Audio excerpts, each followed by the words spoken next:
तो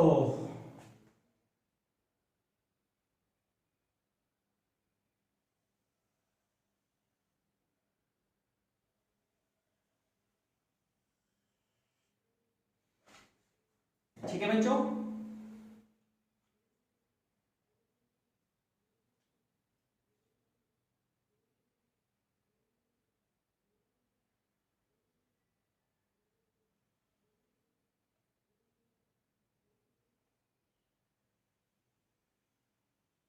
एक स्पर्म के बच्चों 4 पार्ट होते हैं। कितने पार्ट होते हैं? 4। पहले पार्ट का नाम है हेड, दूसरे पार्ट का नाम है बच्चों नेक रीजन। आप पार्ट भी बोल सकते हो, आप रीजन भी बोल सकते हो, ठीक है ना। तीसरे का नाम है बच्चों मिडल पीस, और चौथे का नाम है टेल। यानी कि ह्यूमन स्पर्म कंटेन 4 रीजन और फॉर्म बाय द 4 रीजन, ठीक है ना। नंबर 1 हेड, आप साथ साथ लिखते भी जाएंगे और बनाते भी जाएंगे। Number 1 that is head, number 2 that is neck region, number 3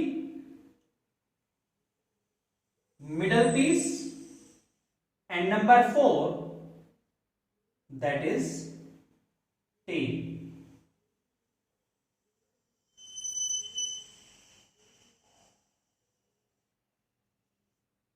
ठीक है बच्चों, तो ये हमारे स्पर्म का स्ट्रक्चर है। और सारा स्पर्म जो है बच्चों किससे कवर होता है? प्लाज्मा मेम्ब्रेन से कवर होता है, ठीक है ना। चलिए,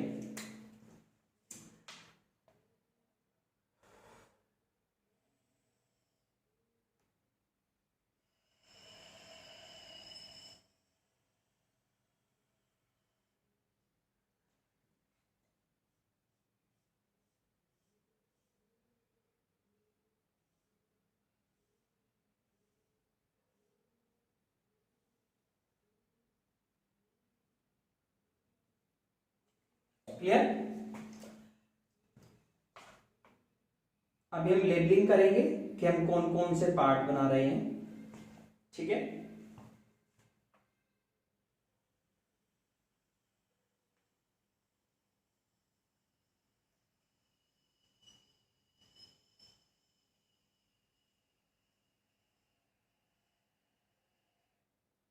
ये थोड़ा सा बाहर निकल जाता है जिस एंड पीस की मैं बात कर रहा था, ठीक है। अब यहां पर बच्चों क्या है, यहां पर स्पाइरली अरेंज हो जाएंगे कौन? माइटोकॉन्ड्रिया।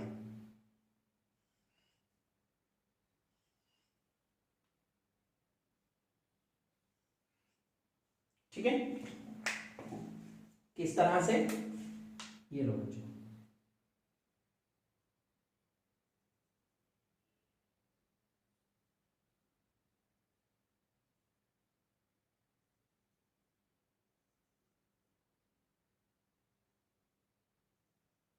क्लियर। अब यहां पर क्या है हमारे पास?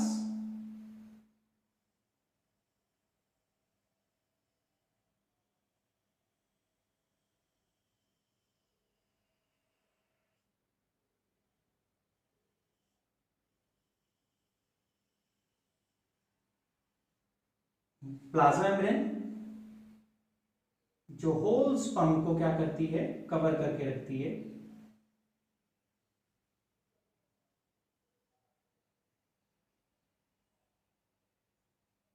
ये बच्चों सारे में क्वांटिटी में होती है,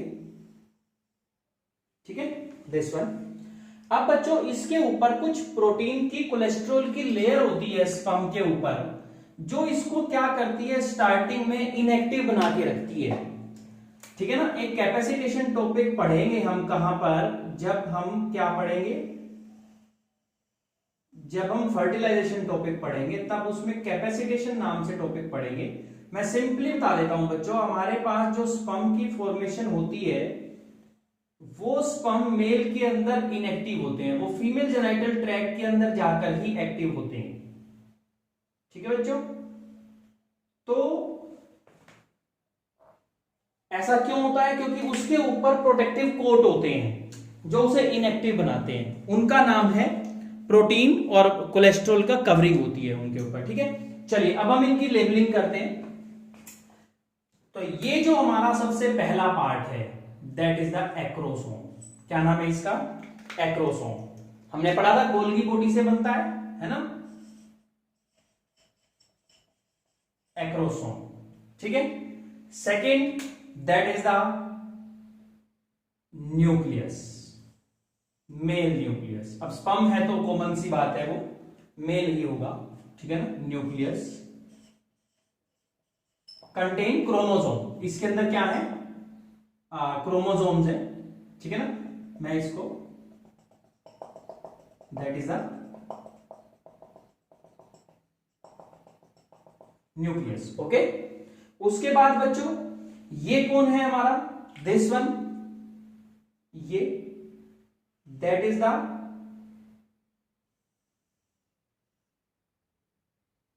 that is proximal centriole, and this one that is distal centriole। ठीक है, चलिए मैं इसको थोड़ा सा नीचे लेता हूं ताकि मैं रीजन अच्छे से दिखा सकूं।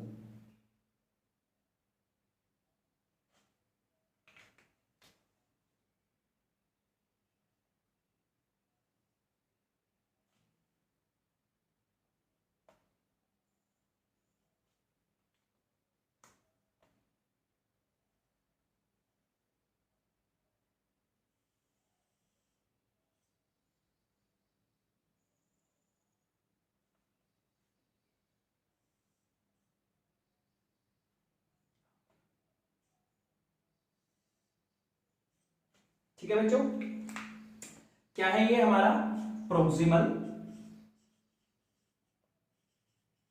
सेंट्रियोल, और ये क्या है हमारा? Distal centriole. ठीक है, उसके बाद बच्चों ये कौन है हमारा? ये है माइटोकॉन्ड्रिया, जो स्पाइरली अरेंज्ड है। ठीक है, this one,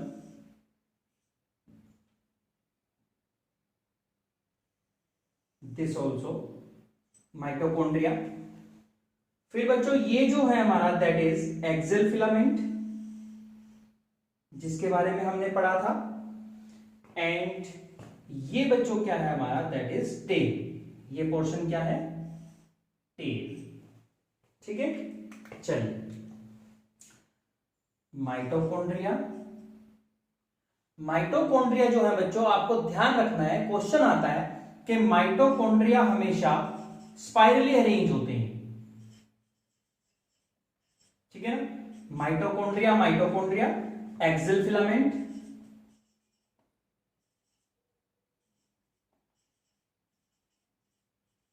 clear, and that is tail. मतलब टेल के अंदर ही होता है, टेल के अंदर से ही गया हुआ है, यहां से टेल शुरू हो गई है। ठीक है, तो बच्चों अब हम बात करेंगे इसके रीजन की। सबसे पहला रीजन जो है, जिसके पास दो चीजें हैं, कौन? एक्रोसोम और न्यूक्लियस। इसको बोलते हैं बच्चों हेड। क्या बोलते हैं? Head region. ये जिसके पास दो सेंट्रियोल हैं that is the neck reason. ये कौन है?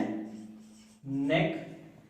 ये बच्चों यहां से नेक रीजन के बाद से लेकर के जिसके पास mitochondria that is the middle piece,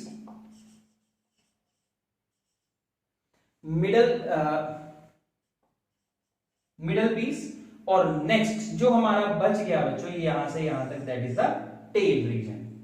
clear?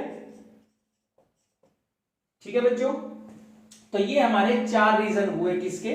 Sperm के। ठीक है, अब हम क्या करेंगे, एक एक करके हम सभी रीजन को पढ़ेंगे कि इनकी प्रॉपर्टी क्या है। ठीक है, तो चलिए सबसे पहले बच्चों में शुरू करता हूं हेड रीजन। ठीक है, चलिए नंबर 1 आप कैसे स्टार्ट करेंगे? Each spermatozoa contain 4 region. Number 1 head, number 2 neck, number 3 middle piece and number 4 tail. और सबसे फर्स्ट क्या आ जाएगा अब? हमारा हेड रीजन नंबर 1। ठीक है बच्चों, चलो तो अब हम करेक्टर पढ़ते हैं कि हमारे क्या क्या करेक्टर है। हमारा जो हेड रीजन है वो कैसा है? Flat, it is flat and oval. In shape और flat and oval in structure, ठीक है ना। तो बच्चों इसमें क्या होगा, it contain, second point, contain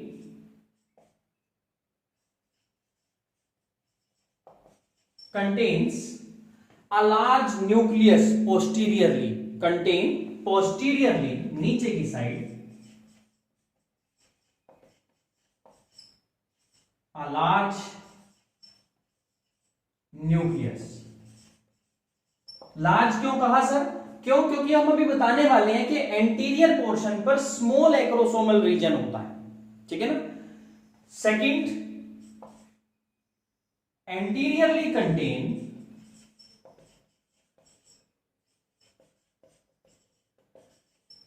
contains a small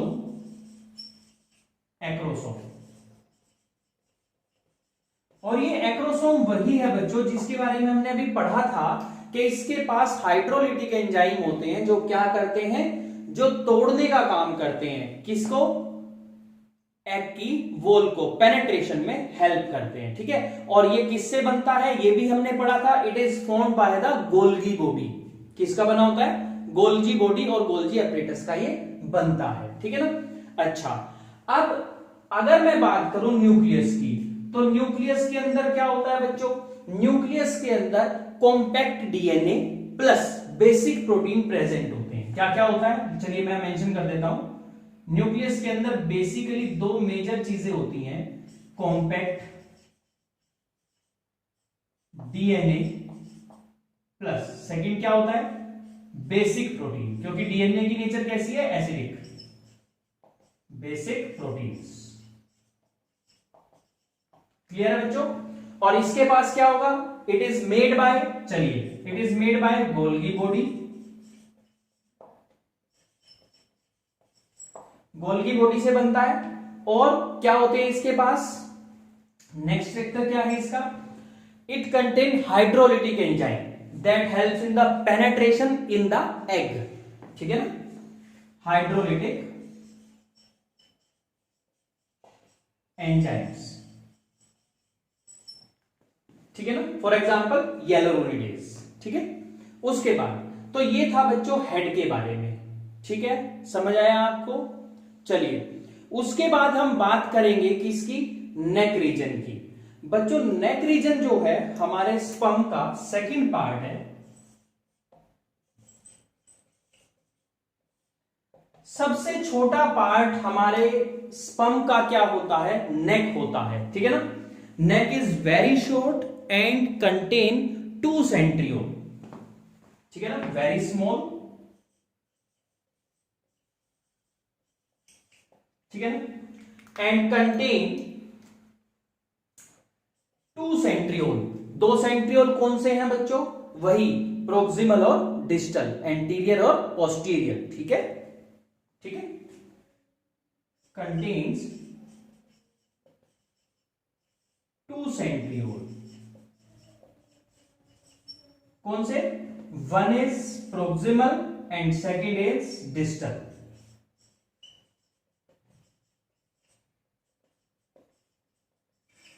बच्चों फंक्शन हमने किया था अभी प्रोक्सिमल और डिस्टल का।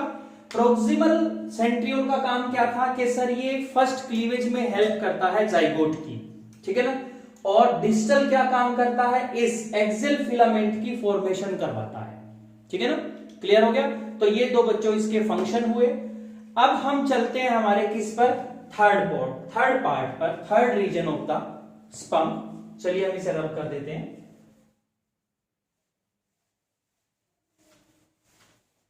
थर्ड रीजन क्या है बच्चों हमारा, दैट इज मिडल पीस, ठीक है। Third region that is middle piece.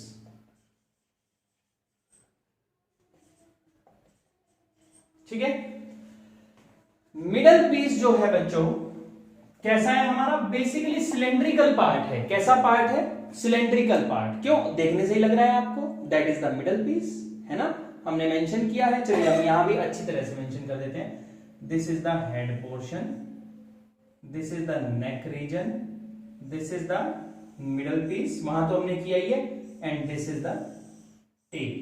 ठीक है, अब आपको यहां से क्लियर दिख रहा होगा। Head, neck, middle piece and tail. Clear? ठीक है, यहां से हम इसे हटा देते हैं क्योंकि ये बीच में आएगा। क्लियर है बच्चों? तो हमारे पास क्या आ गया? Middle piece, third portion. Third portion की शेप कैसी है? That is cylindrical. कैसी है?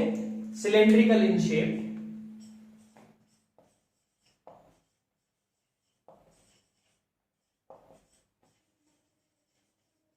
ठीक है, सिलेंड्रिकल शेप का है ये।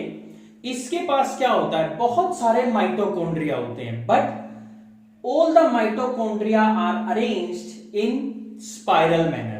ठीक है, और compactly, highly coiled, tightly coiled आप इसे बोल सकते हो, अराउंड द एक्सेल फिलामेंट। ये जो एक्सेल फिलामेंट है इसके चारों तरफ टाइटली कोइल्ड होते हैं, हाईली कोइल्ड होते हैं। ठीक है ना? तो हम क्या लिखेंगे?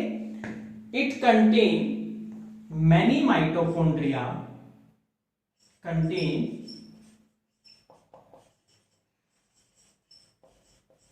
many mitochondria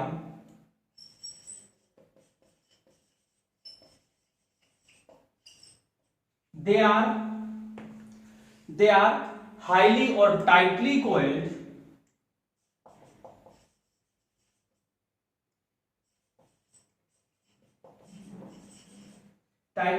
होंगे किसके चारों तरफ? अराउंड द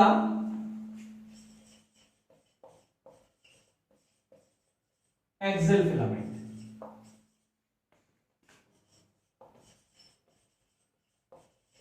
क्लियर है बच्चों? देखो यहां पे दिख रहा है आपको, that is the axial filament, अंदर से जो गया हुआ है, और उस पे चारों तरफ क्या है? ये कोइल्ड है, और इसलिए स्पाइरल जो इनकी शेप है वो देखने को हमें मिल रही है। ठीक है, क्लियर हो गया? चलिए, उसके बाद क्या है बच्चों? अगर हम बात करें माइटोकॉन्ड्रिया के फंक्शन की, तो क्या करते हैं? हमेशा mitochondria provide energy, short form लिख रहा हूं MT. Mitochondria provides energy for swimming, energy to spermatozoa, to sperm for swimming in female genital tract।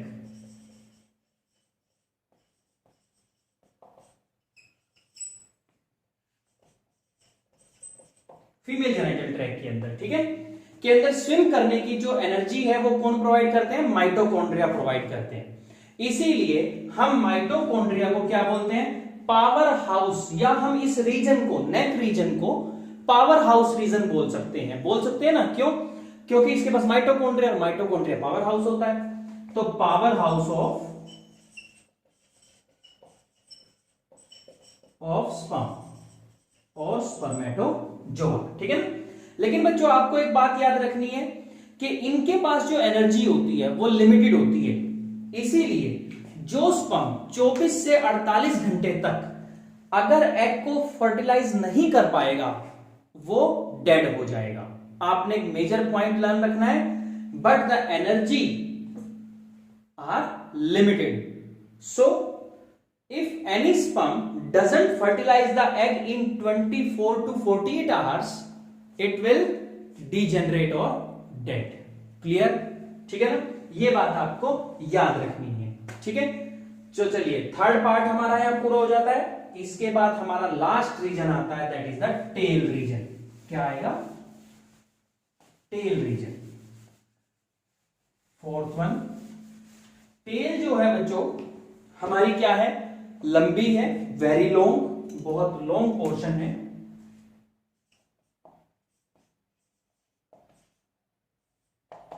ठीक है, बहुत लंबी है, सिलेंडर इन शेप है, और पीछे जाकर के पतली हो जाती है, इसीलिए हम इसको बोलेंगे टेपरिंग। क्या बोलेंगे? Tapering. Very long, cylinder. Cylinder से मेरा मतलब क्या है? लंबाई के अंदर। And tapering.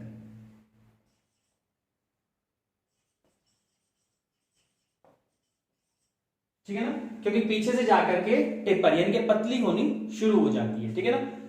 अच्छा, तो अब पॉइंट आता है, it is formed by the cytoplasm, form from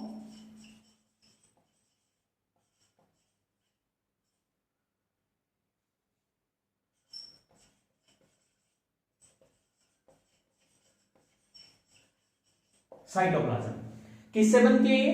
हमारे जो स्पर्माटिड थी उसके अंदर जो साइटोप्लाज्मिक कंटेंट था उससे इसकी फॉर्मेशन हमेशा होती है। ठीक है ना।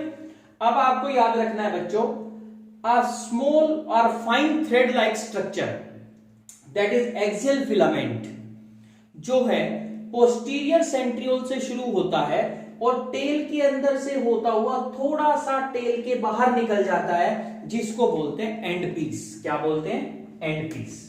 ये लीजिए यहां पे, दैट इज एंड पीस। ठीक है बच्चों।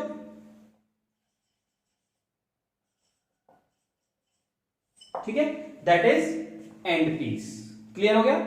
यानी कि आपको ये याद रखना है क्या, कि जो हमारा टेल पोर्शन है उसके अंदर से एक एक्सियल फिलामेंट गया होता है। वो एक्सियल फिलामेंट कहां से बनता है? डिस्टल सेंट्रियोल से उसकी फॉर्मेशन स्टार्ट होती है, यानी कि पोस्टीरियर सेंट्रियोल, एक ही बात है, और वो होता हुआ टेल से हल्का सा बाहर निकल जाता है। ठीक है ना, that is the end piece. Clear? तो ये पॉइंट भी आपने मेंशन करना है। अ फाइन थ्रेड कोल्ड,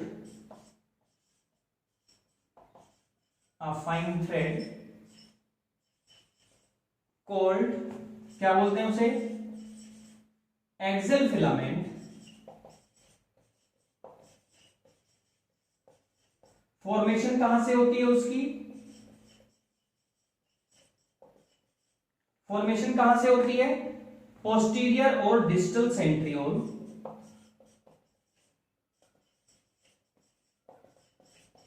और कहां से? मिडल पीस के अंदर से पेनेट्रेट करता हुआ, पेनेट्रेट और या उसके बीच से निकलता हुआ मिडल पीस,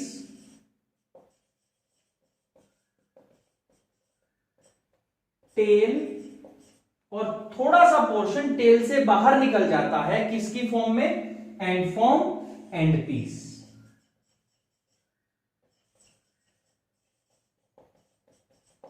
ठीक है, तो ये था बच्चों टेल पोर्शन। अब टेल में हमने लास्ट लाइन याद रखनी है, टेल जो है स्विमिंग में हेल्प करती है, फ्लैजिलर मूवमेंट की तरह ये मूवमेंट करती है, और क्या करेगी? स्पर्म को क्या करेगी? मूवमेंट, लोकोमोशन में हेल्प करती है। ठीक है, और बच्चों इसके बाद हमारे लास्ट पॉइंट क्या आता है, कि जो होल स्पर्म है it is covered by the plasma membrane. किससे कवर्ड होता है? प्लाज्मा मेम्ब्रेन से ये कवर होता है। क्लियर? तो ये पॉइंट्स आपने याद रखने हैं। This is the all about the structure of sperm और स्पर्मेटोजोआ। क्लियर? समझ आया आपको? इसका आपको डायग्राम बनाना है और एक एक पार्ट को आपको लेबल करना है। ओके।